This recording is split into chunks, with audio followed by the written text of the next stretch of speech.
जीवो परिणमति जदा सुहेण असुहेण वा सुहो असुहो शुद्धेण तदा शुद्धो हवधि परिणाम सद्भावो।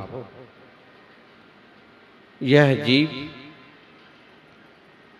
जब शुभ रूप से परिणमित होता है तब शुभ रूप होता है, शुभ का आश्रय बंद करता, और जब अशुभ रूप से परिणमित होता है तब अशुभ रूप होता है और अशुभ का आश्रय बंद करता है। और जब यह शुद्ध रूप से परिणमित होता है तब शुद्ध रूप होता है, संबर नजरा करता है, मोक्ष जाता है।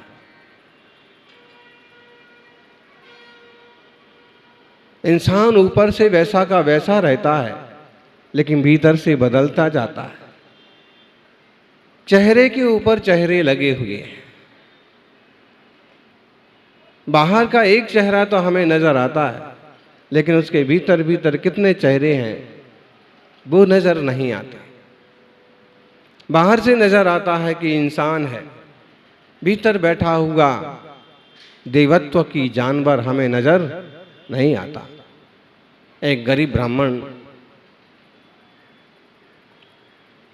ब्राह्मण 2-4 दिन से भिक्षा भी नहीं मिली, बुरी तरह से परेशान हो गया, भूखे मारे परेशान हो गया, और उसने लोगों से सीधा खाना मांगना चालू कर दिया, भोजन दे दो। और लोग कहते हमारे पास नहीं है, आगे घर जाओ। और कोई कहता कि ये तो 21वीं शताब्दी है, रोटियां भी गिन करके बनती हैं।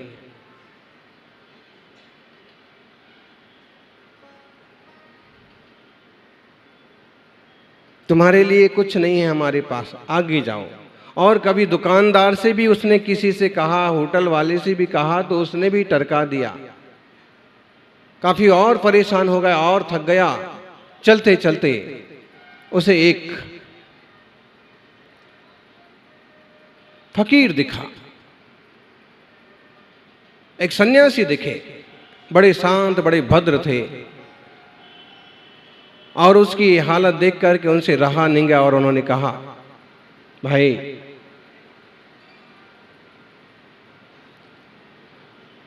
जिन जिन से तुम मांग रहे हो ये सब जानवर हैं। उसने कहा कि मैं तो जिन जिन से मांग रहा हूं वो सारे के सारे मनुष्य हैं। सन्यासी ने कहा, नहीं, इनके चेहरे मनुष्य के हैं लेकिन ये वास्तव में जानवर है।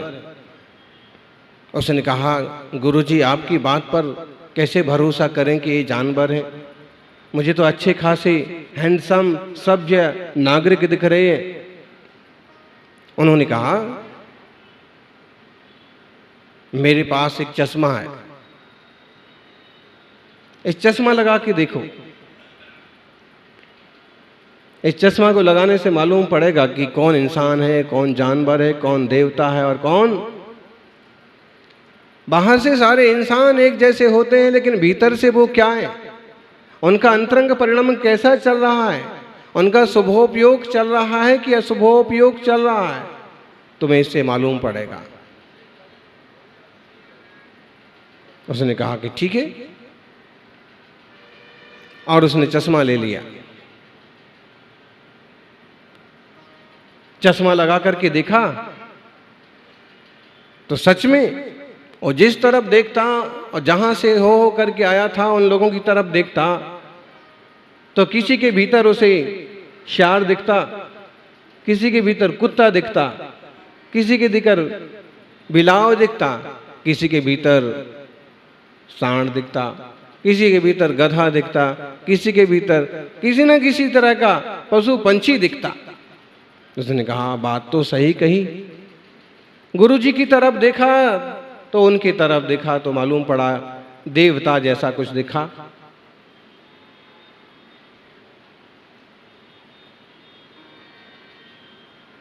अपनी तरफ देखा तो भी उसे एक इंसान जैसा दिखा कुछ, कि जो भले मांग करके पेट भर ले, लेकिन किसी की चोरी नहीं करे, डाका नहीं डाले, लूटे नहीं।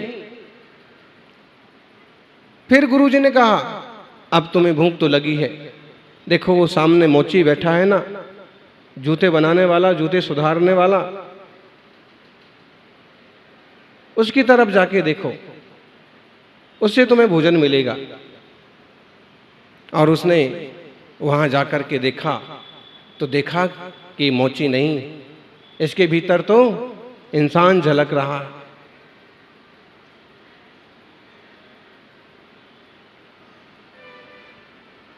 काम इसका क्या है वो मायने नहीं रखता है, लेकिन इसके भीतर इंसानियत झलक रही है। भूख के मारे दम निकला जा रहा था। कहा कि मैं बहुत भूखा हूं, क्या मुझे भोजन का प्रबंध हो सकता है? इतना सुनते ही उसने अपना काम छोड़ा और खड़ा हो गया। आप भूखे हैं, आपने भोजन नहीं किया, 3 दिन से आपको कुछ नहीं मिला, आप पहले मेरे पास क्यों नहीं आ गए? आप भूखे नहीं रह सकते हैं, मैं आपको भूखा नहीं रहने दूंगा। और उसने जो अभी तक रेजगारी इकट्ठी की थी, सिक्के इकट्ठे किए थे, 50 पैसे, 1 रुपये, पॉलिश करने के, सिलाई करने के, धागा डालने के, ऐसे सारे के सारे सिक्के रेजगारी उठाई और सामने एक दुकान थी, शाकाहारी भोजनालय था, वहां जाके सारी सिक्के पटक दिए और कहा दुकानदार से कि भाई साहब, उसने पहले ब्राह्मण महाशय को कहा कि देख रहे हो मेरा काम क्या है, देख रहे हो मैं कितना छोटा आदमी हूं, आप मेरे हाथ का कैसे खा सकते हैं? ब्राह्मण ने कहा कि भूख तो बहुत लगी है, तो फिर मैं उपाय करता हूं। और जो कुछ सिक्के थे सारे के सारे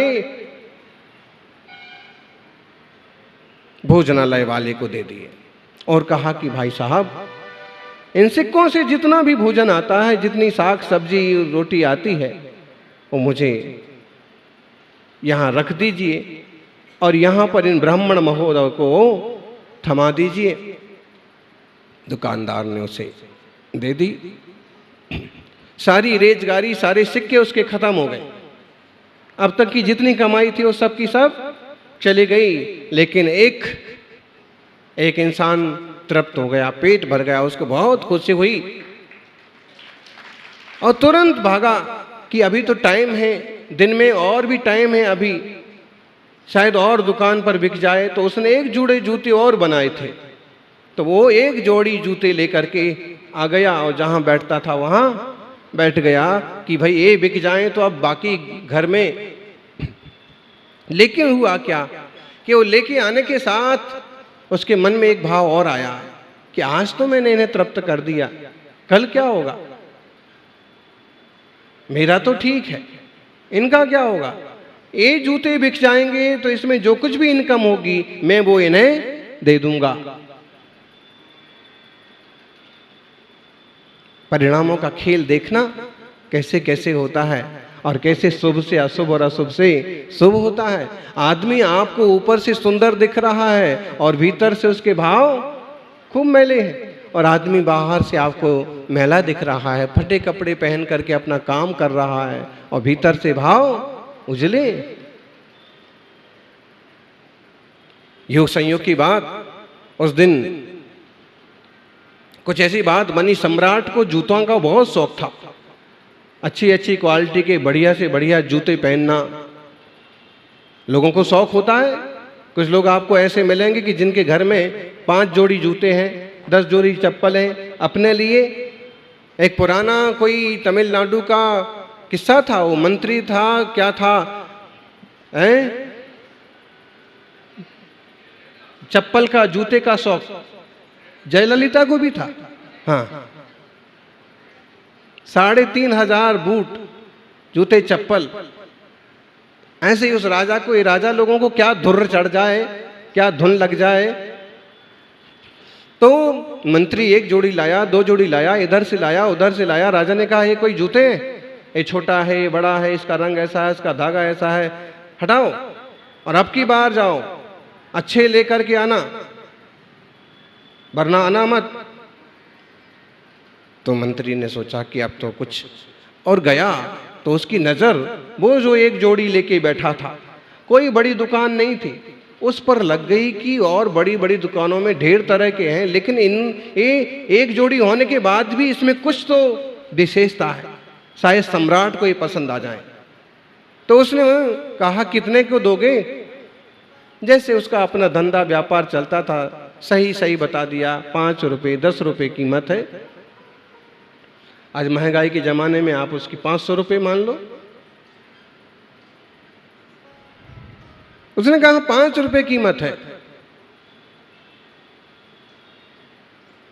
मंत्री बड़े खुश हुए कि और दुकानों पर बड़े बड़े महंगे महंगे मिल रहे थे। हैं जो बड़े बड़े मॉल्स होते ना, बड़ी बड़ी दुकानें होती हैं, लोग वहां से सामान खरीदना पसंद करते हैं, जबकि वो डेढ़े दोगुने भाव से बेचते हैं।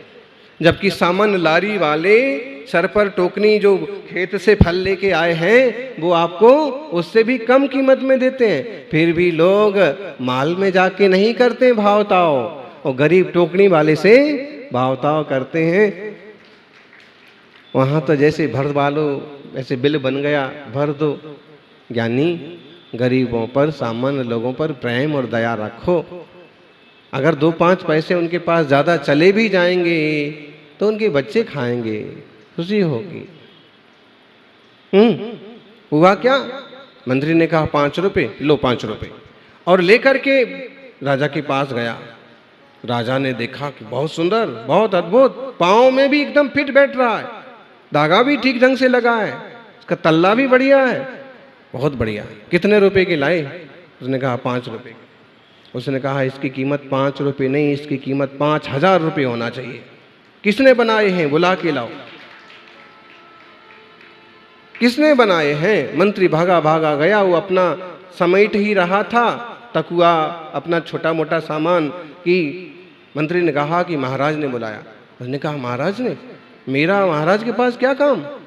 आज तक तो मैंने दर्शन भी नहीं किए, मेरे जैसे लोगों को धक्का दे के दूर निकाल दिया जाता है। महाराज ने तुम्हें याद किया है, चलो। उन्होंने कहा ठीक है, कुछ गलती होगी माफ करना। और गए तो राजा खुश। उन्होंने कहा कि आज तक मैंने ऐसा जूता नहीं देखा, ये तुमने बनाया, ये तुम्हारा जूता है। उसने कहा सर महाराज साहब ये जूता मेरा नहीं है। मंत्री जी झूठ बोल रहे क्या? ये जूता 5000 का नहीं, 5 रुपये का नहीं, 500 रुपये का नहीं, 5000 का होना चाहिए। उसने कहा कि जो भी है, लेकिन ये जूता मेरा नहीं है। मंत्री ने कहा कि मैंने तुमसे खरीदा, तुम वही इंसान हो। उसने कहा आपने खरीदा ये बात सही है, मैंने बेचा ये बात भी सही है, लेकिन अब इस पर मेरा स्वामित्व नहीं है। तो किसका स्वामित्व है, किसका जूता है? उसने कहा कि ये ब्राह्मण महोदय का, उनका है। तुरंत खोज कराई गई, उन्हें बुलाया गया कि आपका है? उन्होंने कहा कि मेरा तो कोई जूता नहीं है, मैं तो एक फकीर हूँ, मैं एक ब्राह्मण हूँ, गरीब हूँ, नंगे पाँव घूमता हूँ, जहाँ भिक्षा मिल जाती है भोजन कर लेता हूँ, प्रभु का भजन करता हूँ, मेरा कोई जूता नहीं है।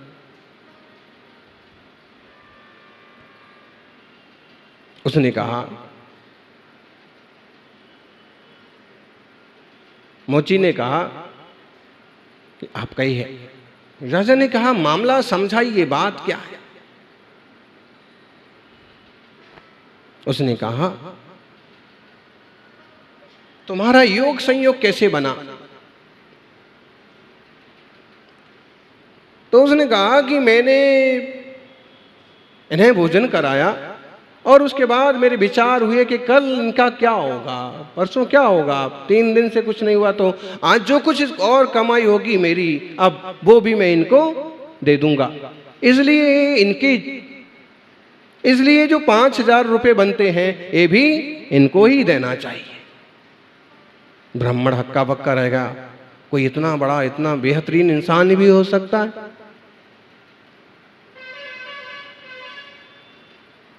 बात फिर पूछी गई कि आखिर आप का ये सारा घटनाक्रम क्या है, इतनी उलझनें क्यों पैदा हो रही हैं बातों में?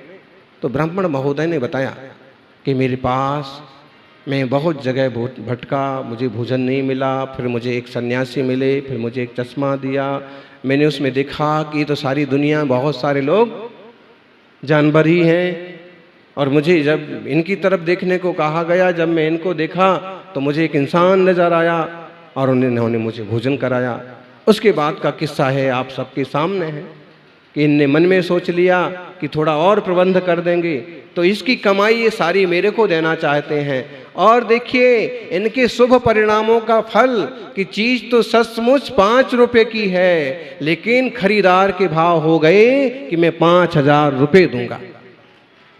सद्भावनाओं का फल कैसे फलता है, सच्चे कार्य का फल कैसे फलता है, निस्वार्थ भक्ति कैसे फल देती है। इसलिए ये कह रहे हैं, राजा ने कहा कि वो चश्मा जो आपको दिया गया था वो क्या हमें भी मिल सकता है? तो उसने कहा बिल्कुल मिल सकता है, मेरे झोली में ये रहा वो चश्मा। राजा ने कहा मुझे भी दो, मैं भी लगा करके देखना चाहता हूं। और जब राजा ने लगा करके देखा तो देखा कि सारे दरबारी जो है, कोई तो भेड़िया है, कोई श्यार है, कोई, और जिस तरफ देखते जाते उसी तरफ कोई सांड है, कोई गेंडा है, कोई लकड़बग्घा है और कोई खतरनाक कुत्ता है। सबकी तरफ देखते और मैंने कहा कि ये तो सारे जानवर हैं, मतलब इनकी प्रवृत्तियां, इनका मन, इनका उपयोग इस टाइप का चलता है। फिर उन्होंने विचार किया कि यार सभासद ऐसे हैं तो मैं कैसा हूं। और दर्पण में उन्होंने खड़े होकर के देखा कि मैं भी तो शेर दिख रहा हूं, मतलब ये सारा जंगल राज है और मैं जंगल का राजा शेर हूं। मतलब है कि इंसान होकर के मैं आज तक इतना नहीं बदल पाया कि एक अच्छे इंसान का रूप भी दिखे। कहते हैं चश्मा लगा करके देखने से उनका मन बदल गया और उन्होंने कहा कि 5,000 इनको भी दो, 5,000 इनको भी दो, और आज से मेरे तरफ से राज्य में भोजनशाला खुलवा दो। कोई भूखा नहीं रहना चाहिए और आज से मैं पूजा इंसान बनने की कोशिश करूंगा।